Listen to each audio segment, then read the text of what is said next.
सुंदर स्टेशन खूब रहे और एक ट्रेन नहीं रुके तो यह कैसा स्टेशन है जहां पैसेंजर गाड़ी चलती है और पैसेंजर को एक्सप्रेस का भाड़ा लिया जाता है।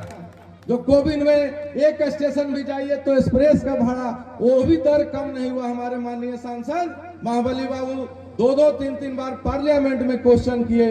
नवीनगर रोड में भी इंटरसिटी रुकवाने के लिए कोढ़ा स्टेशन पर भी रुकती थी, वहां भी नहीं रुक रही है, तो वह कैसा अन्याय है। नमस्कार, आप देख रहे हैं नेशनल जनमंच बलराम कुमार के साथ। इस वक्त हम सिमरी धमनी ग्राम में हैं। बिहार के पूर्व मुख्यमंत्री माननीय जीतन राम मांझी यहाँ पधारे हैं। सिमरी धमनी का एक आयुष पब्लिक स्कूल है जिसमें इस स्कूल की इस विद्यालय की समारोह में उपस्थित हुए हैं माननीय पूर्व मुख्यमंत्री जीतन राम मांझी। हम सभी के बीच पधारे हुए मुख्य अतिथि के रूप में बिहार के पूर्व मुख्यमंत्री श्री माननीय जीतन राम मांझी जी उच्चारण करेंगे।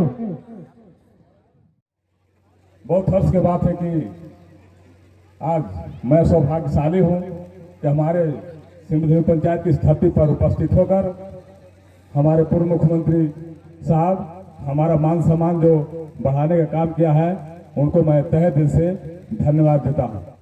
विवेकानंद के जयंती पर हार्दिक अभिनंदन करता हूं और करता रहूंगा। शिक्षा स्वास्थ्य हमारा मूल मकसद है कि शिक्षा स्वास्थ्य दोनों ही आगे बढ़ाएं।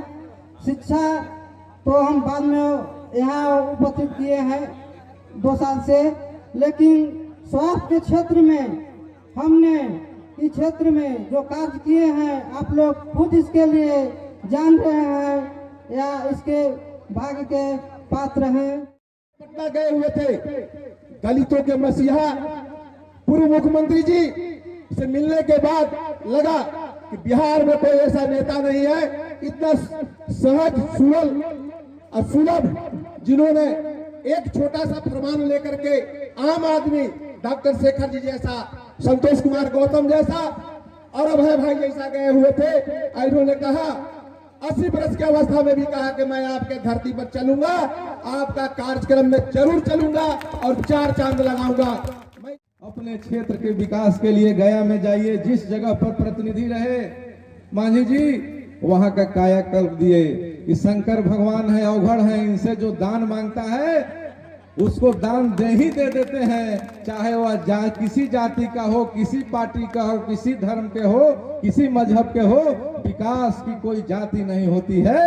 विकास की रफ्तार जब चलती है तो उस पर सारे लोग को चलना पड़ता है। चाहे किसी पार्टी का सरकार हो, उसका एक मकसद होता है कि हमारे जो क्षेत्र की जनता है, राज्य की जनता है, पंचायत का जनता है, जो हमको एक एक मत देकर प्रतिनिधि बनाया है, इतना बड़ा महान बनाया है, उसको सुख दुख में चलने का कार्य हम करेंगे। मैं इस मंच से एक मांग करना चाहता हूं, जो मांग हम बगल में बैठ के कर चुके हैं, मांझी जी नोट कराए हैं।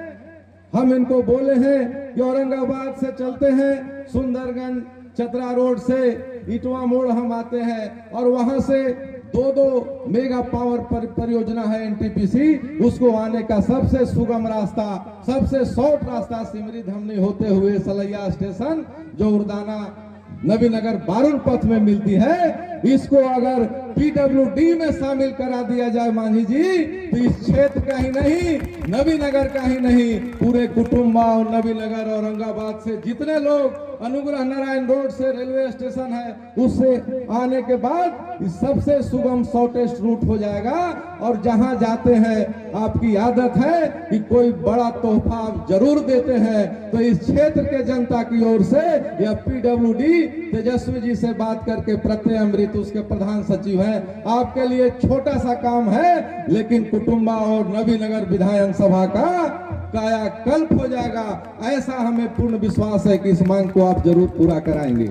मांझी जी, बीडी सेक्शन का इतना पुअर हालत, जहां 2 मेगा पावर परियोजना है, वहां कोबिन में इंटरसिटी और पलामू एक्सप्रेस बंद कर दिया गया, जो आज तक चालू नहीं किया गया।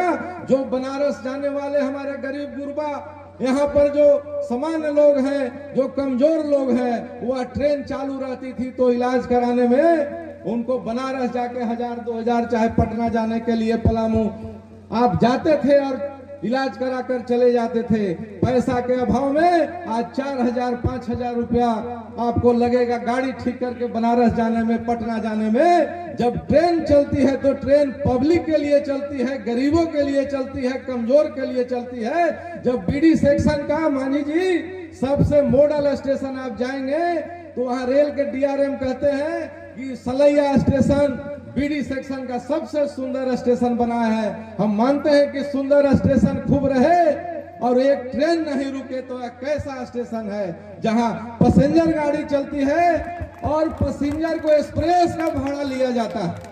जो गोविंद में एक स्टेशन भी जाइए तो एक्सप्रेस का भाड़ा वो भी दर कम नहीं हुआ। हमारे माननीय सांसद महाबली बाबू 2-3 बार पार्लियामेंट में क्वेश्चन किए। नवीनगर रोड में भी इंटरसिटी रुकवाने के लिए अकोढ़ा स्टेशन पर भी रुकती थी, वहां भी नहीं रुक रही है। तो वह कैसा अन्याय है। आप बहुत सुलझे हुए सबसे महान वरिष्ठतम नेता हैं। आप दिल्ली जाएं तो मैं आपसे आग्रह करना चाहते हैं कि आप हमारे देश का जो रेल मंत्री है उनसे मिलकर आप बताएं कि वहां हम गए थे, आखिर वहां की जनता का क्या कसूर है। अगर वह नहीं रोकेंगे, हम लोग के साथ सौतेला व्यवहार करेंगे कि तमाम जनता को लेकर रेल का चक्का हम लोग जाम कर देंगे और भाड़ा और ट्रेन कैसे रुकता है एक दिन में कानून बदल जाएगा।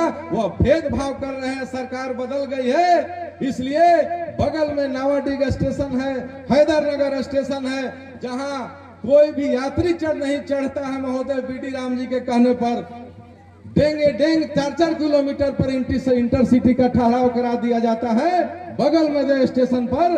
और इस क्षेत्र का जनता, चूंकि हमारे जदयू के सांसद हैं, हम लोग गठबंधन से हट गए हैं, रेल मंत्री सौतेला व्यवहार कर रहे हैं। आप बात करें, नहीं होगा तो हिंदुस्तानी अवाम मोर्चा जदयू तमाम घटक के लोग हम लोग सलैया स्टेशन पर भव्य धरना रेल का चक्का जाम करेंगे और 24 घंटा में उनको कैसे कानून बदल जाता है। कहते हैं कि रेवन्यू नहीं है, जहां पर ट्रेनें ने ठहराव बंद कर दिए तो रेवन्यू कैसे होगा। ट्रेन ठहराइए, ट्रायल दीजिए, 3 महीना रोकिए, तब ना आप जानिएगा। नवीनगर हमारा देश दुनिया में, एशिया महादेश में इतना बड़ा बिजली संयंत्र नहीं है और वहां पर एक ट्रेन नहीं रुकती है।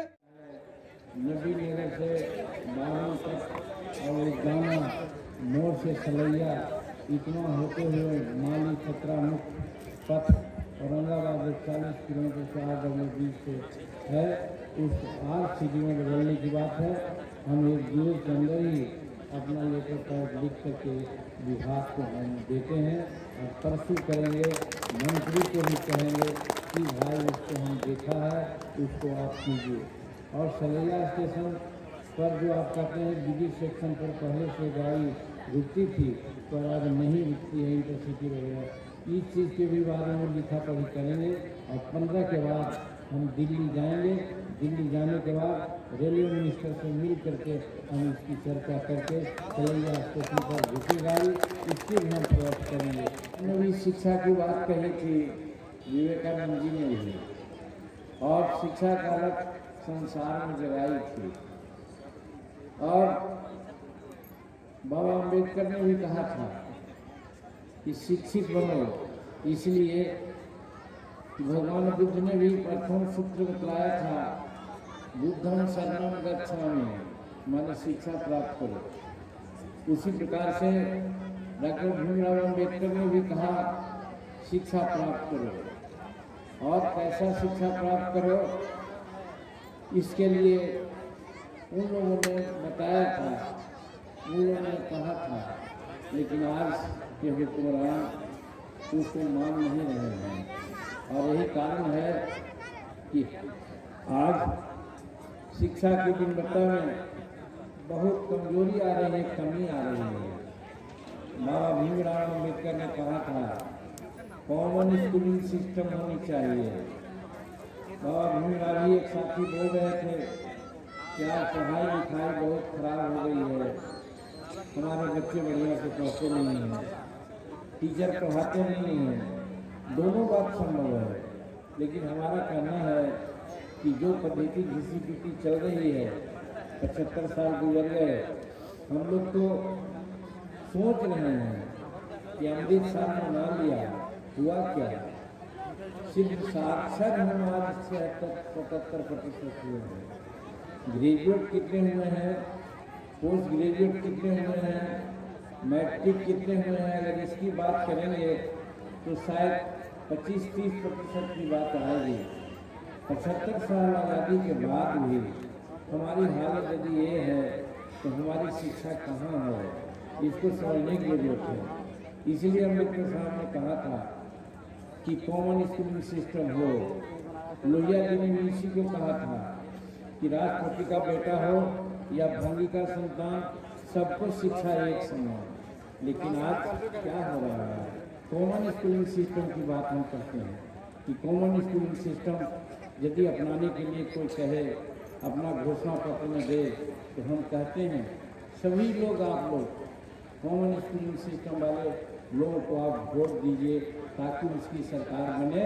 तो राजा का बेटा हो या फकीर का बेटा हो, एक स्कूल में पढ़ेगा और एक ढंग से आगे बढ़ेगा, तब हमारा विकास होगा, वरना विकास नहीं होगा। ये मैं कहना चाहता हूँ।